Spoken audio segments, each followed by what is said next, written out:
A massive ceasefire was just announced between the US and Iran. This was supposed to be the deal that pulled the Middle East back from a full-blown war.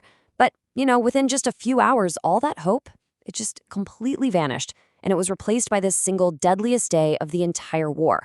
So today we're going to unpack how this deal collapsed so spectacularly and so fast. This statement from the UN's top human rights official, it just perfectly captures the shock of it all. It really gets to the heart of the question we're all asking. How on earth could a moment that was filled with so much hope completely collapse into this kind of horror and do it almost overnight? All right, so let's get into it. Let's really look at the anatomy of this whole collapse. How did a deal that was literally designed to be an off-ramp from war somehow become the very thing that hit the accelerator? And let's be really clear here. This wasn't some slow, drawn-out breakdown over days of negotiation. No, this was an immediate, incredibly violent shattering of that truce. The deal, for all intents and purposes, was dead on arrival. It was threatening to completely unravel the very moment it was announced. Okay, so to really understand why this whole thing just crumbled, we've got to look at how it was built in the first place, right? What was it actually supposed to do, and who are the key people sitting around the table making it happen?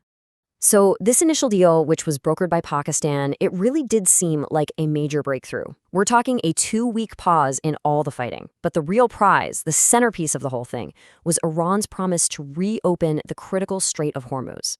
And the effect of that news was just electric. Global markets shot up, oil prices plummeted 15%.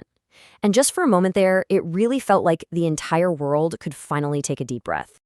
But here it is. This is the crucial fault line in the whole agreement. You've got the US and Iran on board, which is huge. But look closer. Israel's Prime Minister Netanyahu, he's not even a party to this truce. And then there's this. The US explicitly says that Lebanon is not covered by the deal. That one single detail is about to become the flashpoint for this entire crisis. And that brings us right to that flashpoint. As the ink was still drying on the ceasefire agreement, the conflict just erupted on a new and absolutely devastating front, Lebanon. This is the moment where the deal didn't just fall apart, it was completely blown apart. The scale of what happened next was just horrific. More than 250 people were killed in one day. Just let that sink in for a second. The deadliest day of the entire war happened just hours after a peace deal was signed. It's almost impossible to believe. And look at just how quickly this all unraveled. Late on a Tuesday, we have a deal. By Wednesday morning, Israel launches its heaviest strikes of the war right on Lebanon. Hezbollah, of course, retaliates, and by that evening, Iran's parliament speaker is already calling any further talks unreasonable. The entire peace process was basically born and died in less than 24 hours. This quote from the Red Cross on the ground, it just perfectly captures that feeling of whiplash. Imagine being in Lebanon. The very moment you're supposed to be holding your breath hoping for peace is the exact moment you're plunged into absolute panic and chaos. Now, this kind of volatility, it didn't stay regional for long. Of course not. It sent immediate shockwaves through the global economy, and it threw the financial markets that had just been celebrating into total chaos. You can literally see the two different realities of that day reflected right here in the markets. First, you've got hope. The Dow soars. Oil prices take a nosedive. Then, you've got fear. After the strikes in Lebanon, global stocks start to fall and oil prices creep right back up. It's a perfect example of how geopolitical instability can just whipsaw the entire global economy in a matter of hours. And this really is a critical question. The crazy market reaction, all of it, comes back to one crucial choke point on the map. So why? Why does the Strait of Hormuz hold so much power over the entire global economy?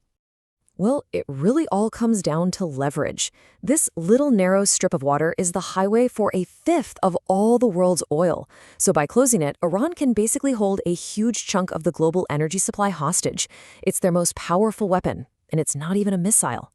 And now, the economic threat is spreading beyond just the strait. A drone has now attacked a critical Saudi pipeline, and Iran is openly threatening to just destroy ships that try to pass. The ripple effects are going global. You have institutions like the IMF and the World Bank now warning that this whole disruption is going to lead to rising food prices and, well, more insecurity for all of us. So all of this brings us to right now, to this very precarious present. The ceasefire is in tatters, the violence is escalating. So what's the path forward? Is there any hope left at all for diplomacy? Incredibly, even with the ceasefire completely destroyed, that diplomatic door is still just slightly ajar. High-level talks are actually still scheduled in Islamabad, and the U.S. is sending Vice President J.D. Vance to lead them. The machinery of diplomacy is somehow still turning, even as the sounds of war are getting louder and louder. But the signals everyone is sending out publicly are just wildly contradictory. You have Israel talking openly about renewed fighting. Iran is calling any more talks unreasonable. Meanwhile, the U.S. side seems to be just desperately trying to find some common ground, with VP Vance trying to spin disagreements into potential points of agreement. I mean, are they just talking past each other? Or is this all just the public posturing that has to happen before a real negotiation can begin? And just to throw another layer of, chaos onto the fire, President Trump chose this exact moment to go on social media and blast the NATO alliance. In the middle of a spiraling war crisis, this just injects this deep uncertainty among America's closest allies. It makes any kind of coordinated response that much harder to pull off. And so, this is it. This is the central question that's just hanging over everything. Those scheduled talks in Islamabad are carrying the immense weight of global stability on their shoulders. But with a violence this intense and the rhetoric this heated, can diplomacy still overcome the powerful, escalating momentum of war? I guess the whole world is watching to find out.